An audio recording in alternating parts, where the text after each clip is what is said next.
बिस्मिल्लाहिर्रहमानिर्रहीम। शुरू अल्लाह के नाम से जो बड़ा मेहरबान निहायत रहम फरमाने वाला है। अस्सलाम वालेकुम वरहमतुल्लाहि वबरकातुहू। प्यारे नाज़रीनो कराम, आज जो हम किस्सा बयान करने जा रहे हैं वो तोहमत की सज़ा के मुतल्लिक है, तो इसे लाजमी पूरा सुनिएगा। एक बड़ा अजीब व गरीब वाक़या है कि मदीना मुनव्वरा के गिरदो नवा में एक डेरे पर एक औरत फौत हो जाती है तो दूसरी इसे गुस्ल देने लगी।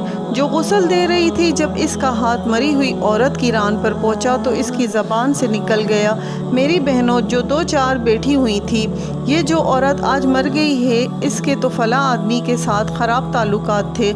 गुस्ल देने वाली औरत ने जब ये कहा तो कुदरत की तरफ से गिरफ्त आ गई। इसका हाथ रान पर चिमट गया। जितना खींचती है वो जुदा नहीं होता, ज़ोर लगाती है मगर रान साथ ही आती है।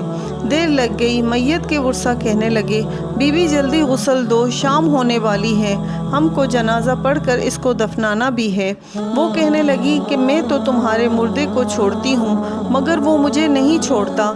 रात पड़ गई मगर हाथ यूं ही चिमटा रहा। दिन आ गया फिर हाथ चिमटा रहा। अब मुश्किल बनी तो इसके वर्सा उल्मा के पास गए। एक मौलवी से पूछते हैं, मौलवी साहब, एक औरत दूसरी औरत को गुस्ल दे रही थी तो इसका हाथ इस मैयत की रान के साथ चिमट रहा, अब क्या किया जाए? वो फतवा देता है कि छुरी से इसका हाथ काट दो। गुस्ल देने वाली औरत के वर्सा कहने लगे, हम तो अपनी औरत को माजूर करना नहीं चाहते, हम इसका हाथ नहीं काटने देंगे। इन्होंने कहा, फला मौलवी के पास चलें। इससे पूछा तो कहने लगा, छुरी लेकर मरी हुई औरत का गोश्त काट दिया जाए। मगर इसके वर्सा ने कहा कि हम अपना मुर्दा ख़राब करना नहीं चाहते। 3 दिन और 3 रात इस तरह गुजर गए। गर्मी भी थी, धूप भी थी, बदबू पड़ने लगी। गिरदो नवा के कई देहातों तक खबर पहुंच गई। इन्होंने सोचा कि यहाँ मसला का कोई हल नहीं कर सकता, चलो मदीना मुनव्वरा में, वहाँ हज़रत इमाम मालिक रहमतुल्लाहि अलैह इस वक्त काजी अल-कसनात की हैसियत में थे। वो हज़रत इमाम मालिक रहमतुल्लाहि अलैह की खिदमत में हाजिर होकर कहने लगे, हज़रत, एक औरत मरी पड़ी थी, दूसरी इसे गुस्ल दे रही थी, इसका हाथ इसकी रान के साथ चिमट गया, छूटता ही नहीं, 3 दिन हो गए, क्या फतवा है?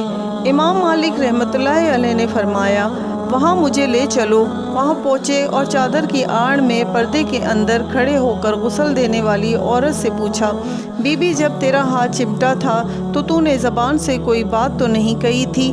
वो कहने लगी, मैंने इतना कहा था कि ये औरत मरी है, इसके फला मर्द के साथ नाजायज़ ताल्लुकात थे। इमाम मालिक रहमतुल्लाहि अलैह ने पूछा, बीबी, जो तूने तोहमत लगाई, क्या इसके 4 चश्मदीद गवाह तेरे पास हैं? कहने लगी, नहीं। फिर फरमाया, क्या इस औरत ने खुद तेरे सामने अपने बारे में इकरारी जुर्म किया था? कहने लगी, नहीं। फरमाया, फिर तूने क्यों तोहमत लगाई? इसने कहा, मैंने इसलिए कह दिया था कि वो घड़ा उठाकर इसके दरवाजे से गुजर रही थी।